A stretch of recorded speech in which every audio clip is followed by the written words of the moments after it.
Hello दोस्तों, नमस्कार। मैं ममतेश कुमार आप सभी का स्वागत करता हूं आपके अपने परिवार टीचिंग बाय रोजगार विद अंकित में। कैसे हैं आप सभी मेरे प्यारे साथी? उम्मीद करूंगा आप बहुत ही अच्छे होंगे, एकदम बेहतरीन होंगे। प्यारे दोस्त, यूपी में तो सूखा पड़ा है, लेकिन अन्य राज्य में तो भर्ती आ ही रही है। क्यों ना हम एक बार अन्य राज्य में ही फॉर्म भर के देख लें। शिक्षक बनना है तो शिक्षक का सपना है, क्यों ना वो साकार कर लें।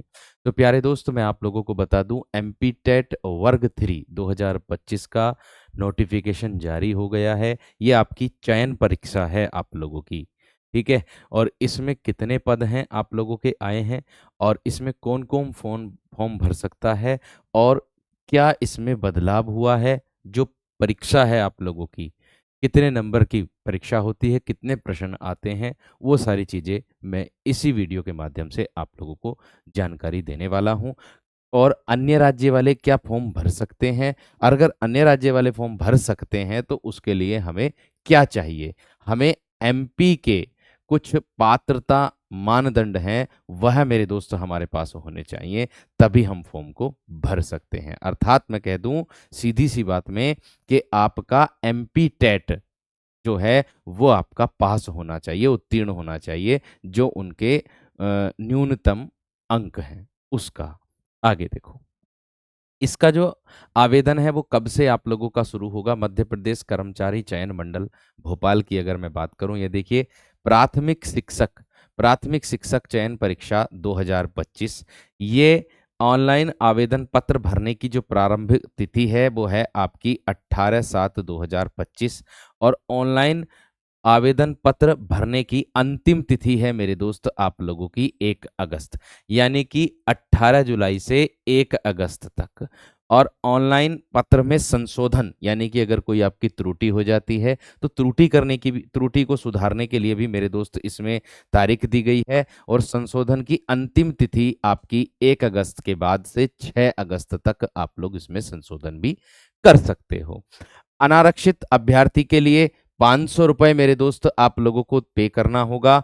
और केवल मध्य प्रदेश के मूल निवासी, अनुसूचित जनजाति, अनुसूचित जाति, अन्य पिछड़ा वर्ग, ईडब्ल्यूएस, दिव्यांग जन अभ्यर्थियों के लिए 250 रुपये मेरे दोस्त यहाँ पे करने होंगे। केवल सीधी भर्ती बैकलॉग पदों के हेतु कोई शुल्क उसमें नहीं देना होगा। ये बात आपको ध्यान में रखनी है। आगे देखो, इसके बाद परीक्षा तिथि मेरे दोस्त आप लोगों की क्या होगी। परीक्षा तिथि भी इसकी दे दी है, तो आपकी संभावित बताई है ये आप लोगों की परीक्षा तिथि 31 अगस्त 2025 रविवार से प्रारंभ है। परीक्षा की पाली प्रथम और द्वितीय, दो पालियों में पेपर होगा।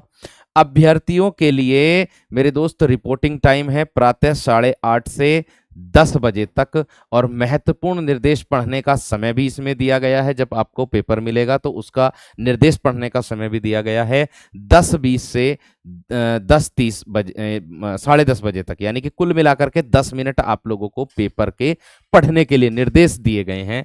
आगे उत्तर अंकित का समय, यानी कि जब आपका पेपर शुरू हो जाएगा वो कब से शुरू होगा, वो 10:30 बजे से 12:30 बजे तक आप लोगों का पेपर मेरे दोस्त शुरू हो जाएगा। 2 घंटे का पेपर आप लोगों का होगा। और द्वितीय पाली की अगर मैं बात करूं तो ये 1 बजे से 2:30 बजे तक आपका अभ्यर्थी का रिपोर्टिंग टाइम, यानी कि पहुंचने का समय है आप लोगों का। और देर ना हो जाए, ताकि आपकी जो जितनी भी मेहनत है वो सारी खराब ना हो जाए, तो आपको समय से पहुंचना बहुत जरूरी है। 2:30 बजे से 2:50, यानी कि 2:50 से 3 बजे तक, यानी 10 मिनट आपको पढ़ने के लिए दिए दें, निर्देश पढ़ने के लिए। और 3 से 5 बजे तक आपका पेपर होगा। 2 घंटे का समय इसमें रहेगा। आगे कुल रिक्तियां इसकी कितनी हैं? 13,089, यानी कि आप लोगों की जो रिक्तियां हैं वो 13,089। आप कहोगे कैसे हैं मेरे दोस्त? इसमें 10,000 तो आपकी प्राथमिक की है, जो स्कूल वर्ग की अगर मैं बात करूं, यहां देख सकते हो आप लोगों को मैं नोटिफिकेशन में बताऊं तो ये है ऑफिशियल नोटिफिकेशन आप लोगों का जो आया हुआ है। उसी में से मैंने काट काट के मेरे दोस्त महत्वपूर्ण चीजें आप लोगों के लिए लेकर के आया हूं। इसमें क्या क्या बदलाव हुए हैं वह भी मेरे दोस्त मैं आप लोगों को बताऊंगा इसमें। ठीक है। तो यहां देखिए, इसमें रिक्तियों की अगर मैं बात करता हूं तो आप लोगों की रिक्तियां ये दिया है, स्कूल शिक्षा विभाग की कुल रिक्तियां हैं वो 10,150 आप लोगों की सभी दे सकते हैं इसमें। ठीक है।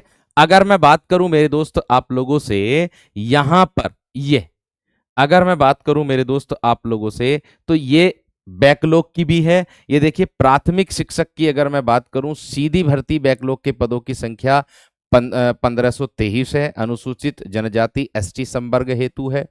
कुल रिक्तियां 1523 हैं। और प्राथमिक शिक्षक विज्ञान की अगर मैं बात करूं, अलग से दी हैं 1087, और सीधी भर्ती वालों के लिए 329 दी हैं। कुल मिलाकर के 1416। अगर इनको दोनों को जोड़ोगे तो 2939 ये और 10,150 ये, दोनों को मिलाकर के मेरे दोस्त आपकी 13,089 कुल रिक्तियां हैं, दोनों को मिलाकर के। ठीक है, आगे देखो। आगे मेरे दोस्त प्राथमिक शिक्षक विज्ञान की योग्यता क्या है? तो इसमें योग्यता दी है मेरे दोस्त, प्राथमिक शिक्षक विज्ञान हेतु कम से कम 50% अंकों के साथ हायर सेकेंडरी विज्ञान संकाय के साथ समकक्ष तथा प्रारंभिक शिक्षा में 2 वर्ष का डिप्लोमा, विशेष शिक्षा में 2 वर्षीय डिप्लोमा, प्रारंभिक शिक्षा शास्त्र में 4 वर्षीय स्नातक उपाधि बीएलएड आवश्यक होगा। ये विज्ञान वर्ग के लिए है। और इसमें एक नोट भी डाला हुआ है कि अनुसूचित जाति, अनुसूचित जनजातियों, अन्य पिछड़ा वर्ग व दिव्यांग अभ्यर्थियों को शैक्षणिक योग्यता के अहर्ताकारी अंकों में 5% तक की छूट दी जाएगी। यानी कि 5% की छूट मिलेगी उनको, जो नोट दिया हुआ है।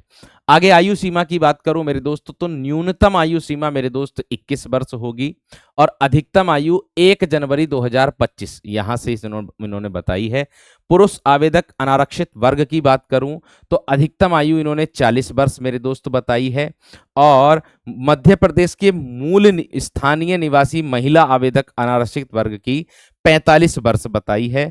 और पुरुष महिला मध्य प्रदेश शासन के निगम मंडल स्वशासी संस्था के कर्मचारी और नगर सैनिक के लिए 45 वर्ष दी है।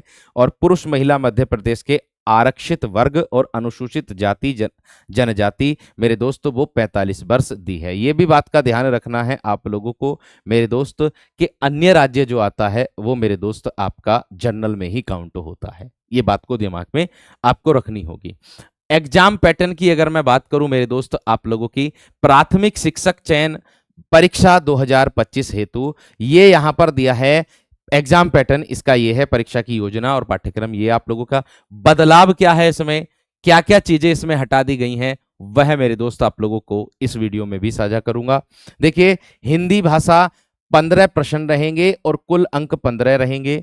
अंग्रेजी भाषा 15 प्रश्न रहेंगे और 15 ही अंक रहेंगे। मैथ की बात करूं 20 प्रश्न रहेंगे, 20 ही अंक रहेंगे। विज्ञान की बात करूं 30 प्रश्न रहेंगे, 30 ही अंक रहेंगे। और अगर मैं सामाजिक विज्ञान की बात करूं 20 प्रश्न रहेंगे, 20 अंक रहेंगे। कुल मिलाकर के 100 प्रश्न होंगे और 100 ही मेरे दोस्त अंक आप लोगों के हो जाए। इतनी बात समझ में आ गई। आगे इसके बाद आगे बढ़ता हूं मेरे दोस्त, आप लोगों के लिए परिवर्तन क्या हुआ है। देखिए, अगर मैं बात करूं कौन कौन इसको भर सकता है, भरेगा वही जिसके पास एमपी टेट पात्रता परीक्षा मेरे दोस्त उत्तीर्ण होगी, जो न्यूनतम अंक उनके हैं उनके हिसाब से।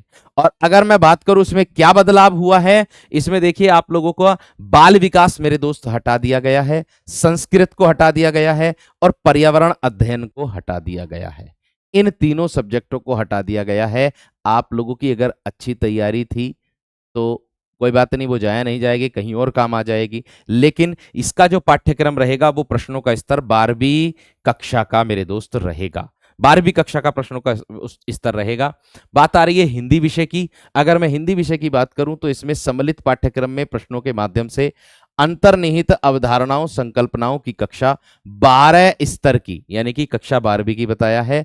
और अपठित गद्यांश, व्याख्या, बोधगम्यता, व्याकरण, निष्कर्ष क्षमता आदि के आकलन हेतु और अपठित गद्यांश पद्यांश भी इसमें आने वाला है। इकाई 2 में क्या क्या टॉपिक आने वाले हैं, हिंदी वर्णमाला, वर्णों के उच्चारण स्थान, वर्तनी संबंधी अशुद्धियां, संज्ञा, लिंग, वचन, कारक, सर्वनाम। ये जो आपके 15 प्रश्न आने वाले हैं वह है उसका सिलेबस है इसका।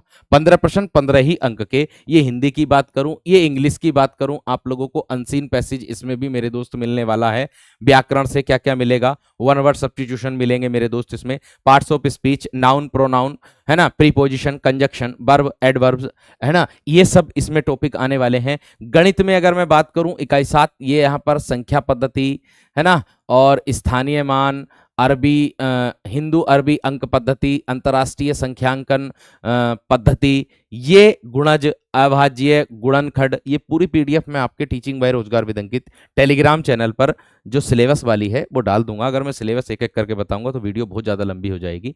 ये ज्यामिति, ठीक है, निर्देशांक और समिति रेखाएं, कोण, है ना, और प्रतिच्छेदी रेखाएं, अप्रतिच्छेदी रेखाएं, कोणों के युग्म, ये गणित का चल रहा है अभी। चतुर्भुज, क्षेत्रमिति, परिमाप, क्षेत्रफल और सांख्यिकी, प्रायिकता, ये गणित का चल रहा है मेरे दोस्त आपका। विज्ञान में देख लीजिएगा, जैविक वर्गीकरण, पादप जगत वर्गीकरण, मनुष्य में पाचन, श्वसन, उत्सर्जन, और मनुष्य में पेशीय समन्वय एवं नियंत्रण, है ना, और मनुष्य के अंतःस्रावी तंत्र, विभिन्न प्रकार की अंतःस्रावी ग्रंथियां इसके अंतर्गत आने वाली हैं, और पौधे एवं जंतुओं का संरक्षण। यूनिट 13 में मेरे दोस्त आप लोगों को रसायन, परमाणु संरचना, और आपको हाइड्रोकार्बन वर्गीकरण, है ना, एल्कीन, एल्काइन, नाम पद्धति, ये सब मेरे दोस्त इसमें मिलने वाला है। ये भौतिकी में विद्युत चुंबकत्व, प्रकाश और ध्वनि के बारे में। और ये सामाजिक विज्ञान में क्या क्या आने वाला है वो है भारत, आकार, स्थिति, भारत का भौतिक स्वरूप और मुख्य भौगोलिक वितरण, भारत में अपवाह तंत्र, हिमालय की नदियां, प्रायद्वीपीय भारत की नदियां, ये सामाजिक विज्ञान का मेरे दोस्त आप लोगों का सिलेबस है जो आप लोगों को देखने के लिए मिलने वाला है। और हड़प्पा संस्कृति, सिंधु घाटी सभ्यता, ये भी इसमें मिलने वाली है मेरे दोस्त आपको सामाजिक विज्ञान के अंतर्गत। राजनीतिक सिद्धांत का बोध, जो जो विषय हटाए गए हैं वह मैंने आप लोगों को बता दिए हैं, ठीक है।